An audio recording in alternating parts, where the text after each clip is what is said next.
Mythical Immortal players just cannot handle this assassin Hilda because they don't expect to run into this matchup at all. In the early game, Hilda is a true menace, and even with this build, having Vengeance will improve your survivability and you can even bait a teamfight.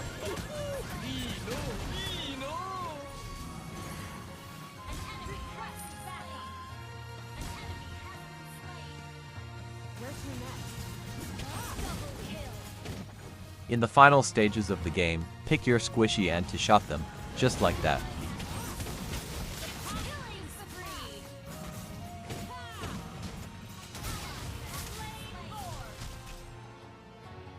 In the draft phase, look at the team makeup, so I do get lousy matchmaking as well. During the drafting phase, they saw the Hilda and chose CC to counter me because they thought I was going to play tank. Bro was dead wrong. Our opponent is a 176 stars EXP player, who clearly has more experience playing in this role and more confident than I am. Welcome to Corgi TV Gaming. Please like this video and subscribe to my channel. It would really help me out as a small channel content creator. I have taken in the most important feedback from the previous videos by removing the music and reverted to the game music instead. Thanks to helpful viewers, I would like to point out that there is no value in making two Fury Hammers at the same time since the penetration is unique attribute. We will be more savvy with our gold if we go straight to Blade of the Heptasias with the first Fury Hammer. Playing as the assassin Hilda, we have to be as aggressive as we can right from the start. This means we need to get 3 strikes of skill 2 to trigger lethal ignition ASAP. Skill 2 is on a relative short cooldown and the cooldown only starts after you strike the 3rd strike.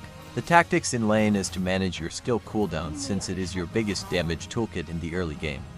Get the skill 2 on cooldown, back off into the bush to heal. You can see that skill 2's attack range is very short, so without skill 1, it will be difficult to close the gap and CC can juke us with her positioning. I probably could have gotten the kill if I have turned on my Vengeance. But it is what it is, we learn from our mistakes. The trick about skill 1 is that it goes on cooldown the moment you pressed it. And you have 3 seconds of movement speed boost, which you can use to reposition your hero. What this means is that we should use skill 1's 3 seconds to close the gap by running in, and not trigger the enhanced basic attack. This way, if you only basic attack nearing the end of the 3 seconds, effectively, your skill 1 CD is 7 seconds and not 10 seconds. Hilda's passive has 2 parts, the defensive and the offensive. Hilda gains a shield equal to 15% of max health, and regenerate 2% of max health while staying in the bush. The shield lasts 5 seconds if you are out of the bush, and it has a 10 seconds cooldown. If you re-enter the bush before 5 seconds, your 5 seconds duration will be renewed while the 10 seconds cooldown will continue and not reset. Long story short is, if you can, always stay in the bush even in a fight.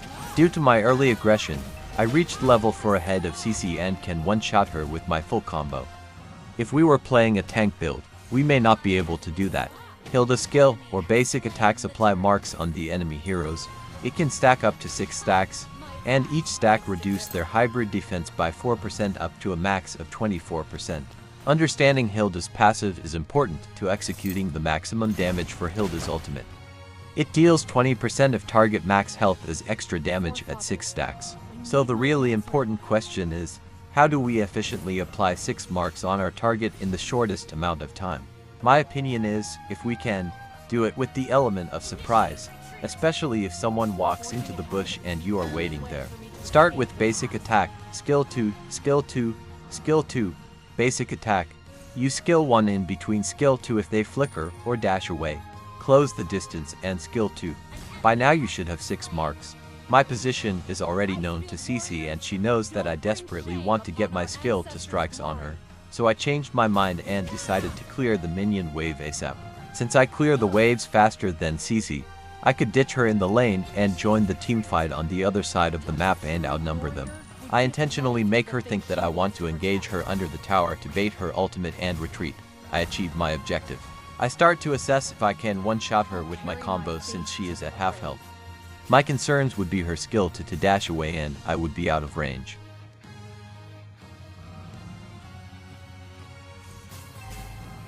Mother, I know you are watching over me.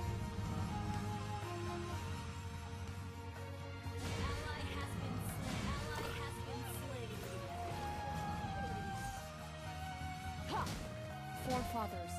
I need my answer.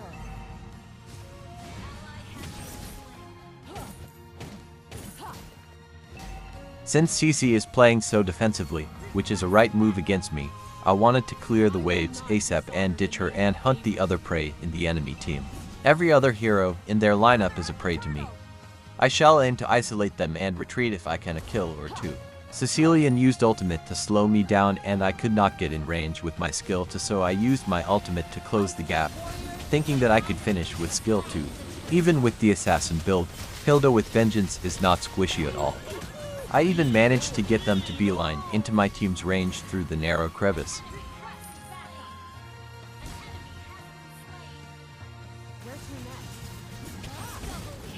No matter how busy or distracted in a fight, going into the bush should be done like an Olympic sport, non-negotiable.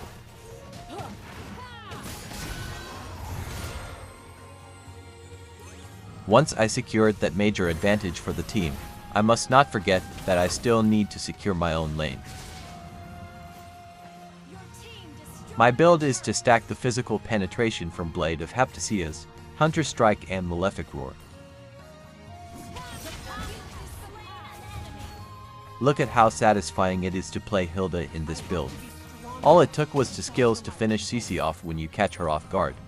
Bro had assumed he was going to face a tank Hilda and chose CC to melt a tank, but instead faced an assassin. There is nothing wrong to play a tank Hilda in the EXP lane. It is expected and the norm. What I want to share here is the impact of element of surprise. I just saw Gatakaka jumping into 4 people under the enemy turret and I decided it was my not style and I rotated to the mid lane. I camped this bush because it is not optimal for enemies to stay in one lane, so they have to rotate to mid, and I chose to stay here to ambush. There you go, just basic attack, get your skill to strikes out ASAP, and they are dead.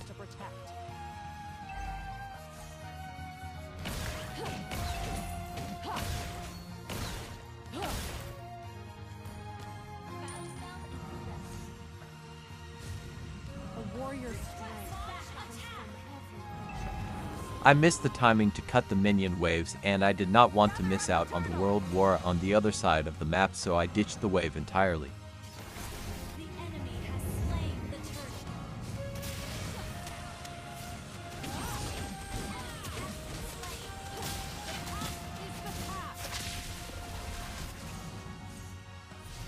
I have isolated their mage and roamer and I see their MM on the run through the minimap.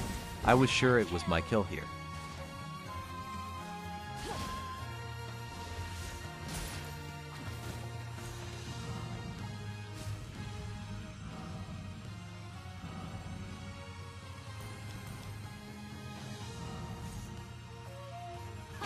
My axe begs to differ.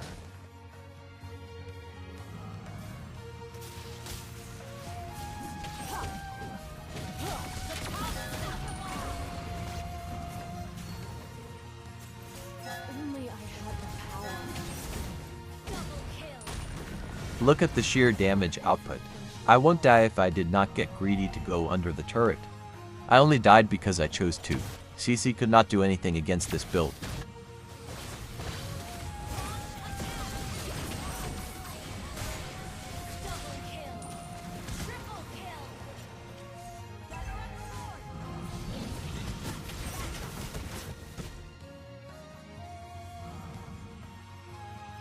The general strategy to play this build well is to go on a split lane of your own. There is no hero that can win you in a one-on-one at this point. The enemy team will be forced to commit more than one hero if they want to secure a kill on you.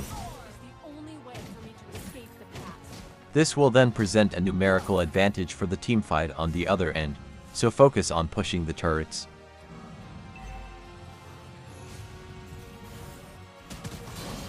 That was a close one, if not for the Cyclone.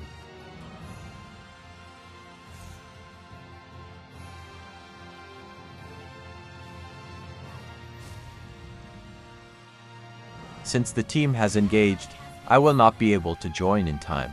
The best thing to do is to push the minion waves and create lane pressure on the enemy team. This is also the beauty of this build. You clear minion waves so fast. Mother, I know you are watching over me. Once I have completed my Trinity damage tools, I will generally make Dominance Ice as one of my 2 defensive items.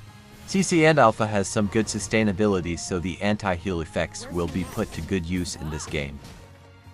As for my last item, I will either make Athena's Shield or Immortality, so that I don't get one-shotted by heavy magic damage in the late game.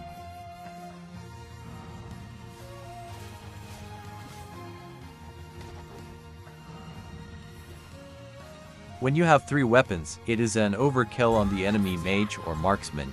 You can generally ultimate them when there are 2 to 3 marks applied and they will be dead. Don't bring shame upon our ancestors' blood.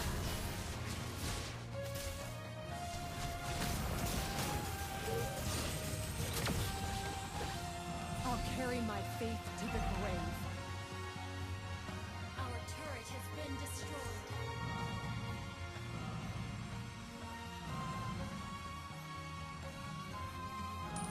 By the end of the game, I was doing so much damage that I am on par with our marksman and I doubled CC's damage.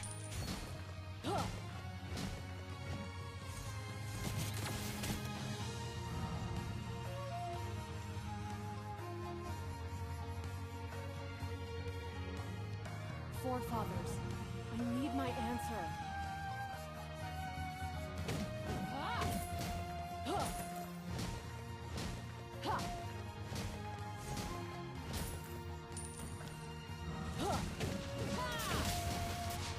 I have to be strong enough to shelter my people.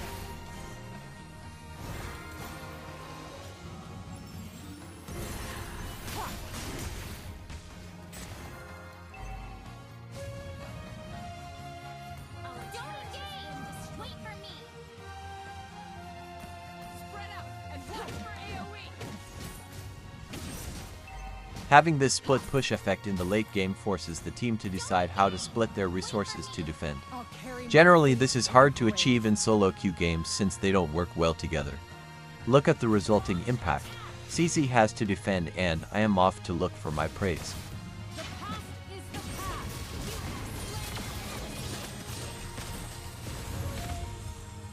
Gather at the Lord. Once my skills are on cooldown, I tend to apply lane pressure. This is my cooldown management strategy. The thing she wants to protect.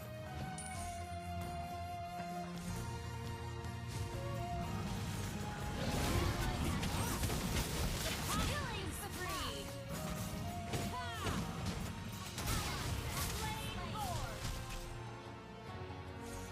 Look, this CC bro just cannot handle Hilda.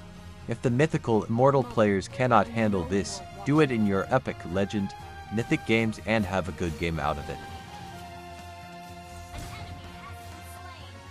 Notice here how I reserved the use of the enhanced basic attack of skill 1. I had the option to slow him down or to run away with it. Destroy the turret.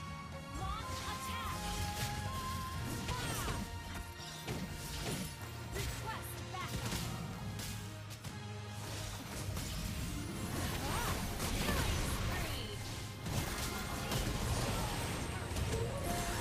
Thank you for watching till the end. Like this video and let me know in the comments on what you think about this build and gameplay. See you in the next video. Where to next?